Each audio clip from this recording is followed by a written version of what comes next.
Yeah, you can hold back on the cream, obviously. If you're it was very good. Yeah, or if you have heart and cholesterol issues, hold back on the cream. Yeah, and it came out very good. You know, Yeah. and it was only flavored like 1 tablespoon brown sugar and a.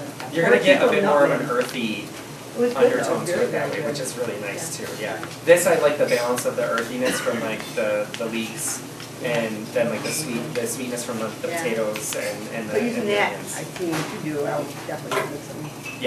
Yeah. Like I said, always make it your own. I don't expect you to go home and make this exactly how I did. Maybe you've seen other things. That one's very similar. Yeah. That particular recipe, yeah. I tend to never use a recipe straight from where I've gotten it. Or like I just look at a picture or something and I'm like, ooh. You know, or someone was saying something the other day about a buffalo chicken soup, like wing soup, and I was like, oh, that sounds nice. And she had the recipe, but before she broke it out for me, I was like, well, you could do, and it was basically almost the same exact recipe, except they added potatoes, and I wouldn't have used potatoes in it. But yeah. How would you incorporate either seafood or shellfish? You know, scallops, mussels, clams, shrimp. I always add them last, always. I try to use, like at the restaurant, it's pretty rare you'll see me using something that was like pre-cooked or for soups, when you see seafood and soup there, I won't, like, if any of you have ever been around for our haddock, I highly recommend it, not just because I'm one of the chefs, or the chef and one of the owners, but I always use fresh and never frozen. You'll never see me using frozen seafood in a direct entree. If on the rare occasion there's leftover seafood, I will freeze it and use it in soups. And the nice thing is you don't have to go out and make a stock. It'll make the stock for you. The base to our seafood chowder, I actually do the onions and everything and the celery in there. And I literally put the seafood in there frozen, sans the shrimp. Or like if you're using crawfish or anything, they cook really fast and then become rubbery.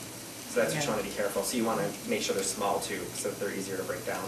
But yeah, I put the fish right in there, and then once everything's soft enough, I cover it with water, and the water boils, and it basically just slowly breaks apart your seafood, so it's nice and tender and supple, and it just gives you like a nice mild seafood flavor versus something like you're taking a ladle of the sea, which a lot of people don't like. I don't like that at all, personally. I know some people do, but that's not at all my thing. And then at the end, when I do a seafood chowder.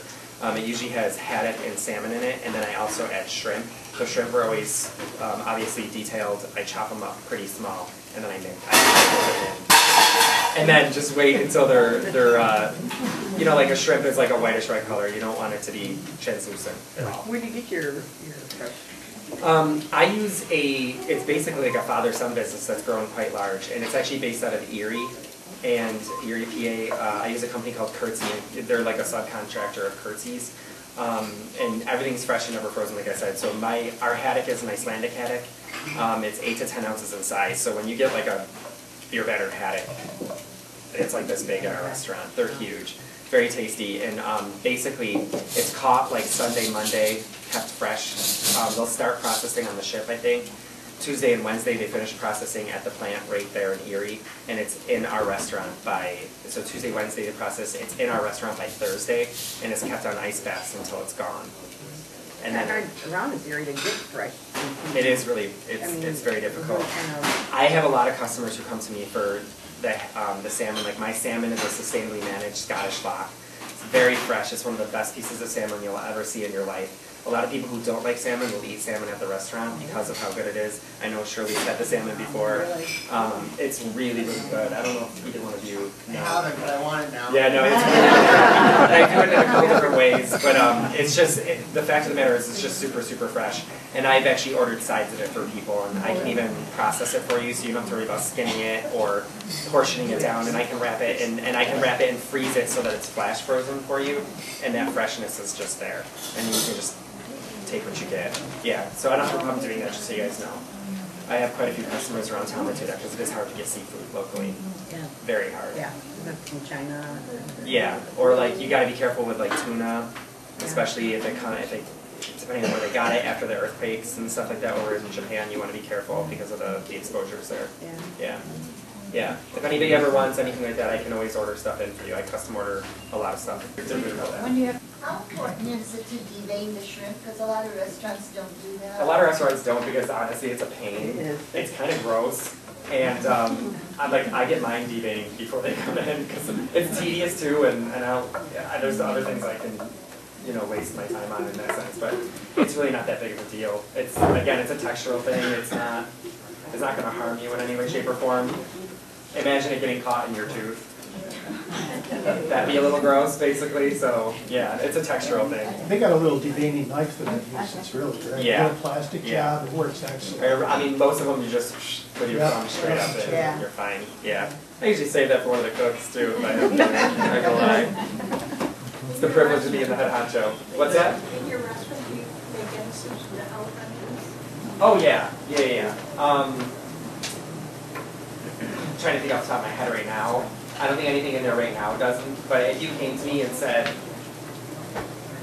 I know I'm going to be coming in on this day at this time, I'll make sure, and I'm going to want soup, I'll have something set to the side for you. Yeah. Was it on the day? Guys, if you ever see I'm pretty sure Sarah included a chicken noodle soup. Yeah. Right, it's right on the front page there. A really excellent sheet on making your own stock for that is by bone-in chicken breast. I don't know, does her recipe call for bone-in? Or boneless? On the bone. Put it in the pot, froze it. And this is a trick that I actually learned watching Food Network one day actually. But I take it from a thawed state, just right out of the rack. I cut a pocket into the skin, and I shove herbs in there, and then I freeze them. And then what I do is I throw it into a pot of boiling water to cook it, and that boiling water is now your stock. So you don't have to buy stock for your soup because your stock is there. I take 5 chicken breasts, frozen, throw them into the pot. I boil them for once it boils, a nice hard rolling boil for 45 minutes, and then they're done. And I have this giant pot in the back, that's my soup pot for doing things like that. But yeah, it creates an excellent, if we happen to walk in one day and be oh, there's no soup to make today, I'll throw in that, you'll see me doing something like that. And then you can take stuff like that and you can thicken it and do a chicken and biscuit, for your leftovers, and you're kind of reinventing that same thing over and over and over. Yeah. Any other questions? How's the soup down there so far? Incredible. Good.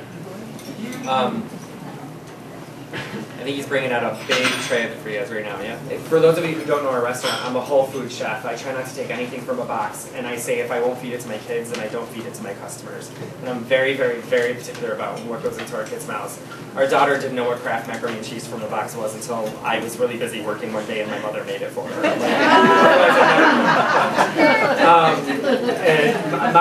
Our mothers actually have this cupboard that they think is secret in my house. And it's down below behind a door. And I opened it up one day and there were stacks of SpaghettiOs and I was ah! It was layered hangers! It's me that it was horrible because our kids have never had anything like that. But pretty much everything's made from scratch. So our coleslaw is made from scratch. It's not from a bucket. I make the dressing, everything. It's a broccoli and carrot based slaw. So a lot of people who don't like slaw will like ours, and it's sweet. So did they like the Kraft macaroni and cheese? Yeah, they did. It's loaded with salt. Who wouldn't love it? But yeah. So everything's pretty much made from scratch. Or you can get a full entree. The Friday fish is $9.95. You can get it any one of those 4 ways. I don't make you get just beer battered.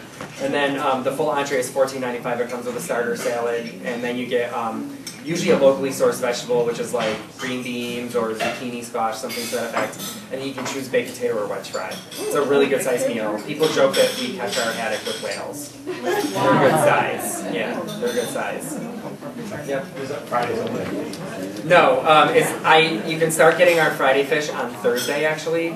During the month of January we haven't been doing dinner services, but next month we'll start. And I highly recommend if you do plan on coming in, the second Lent approaches, do not think you're going to walk in there without a reservation, or at least calling ahead and reserving the fish. I can order up as a 40 and 45 pounds of fish and run out by 6 o'clock at night. Wow. It's very, very busy. Yeah. All right. So you can call ahead. I have some people that come in on a Friday and reserve next Friday's fish. And you can reserve up until that morning and you should be okay. But if you walked in at 5:30, 6 o'clock and expected it, you're not going to get it. That's kind of how it is. Yeah. Wow. And there's also a full menu, we usually use locally sourced beef, and we do burgers.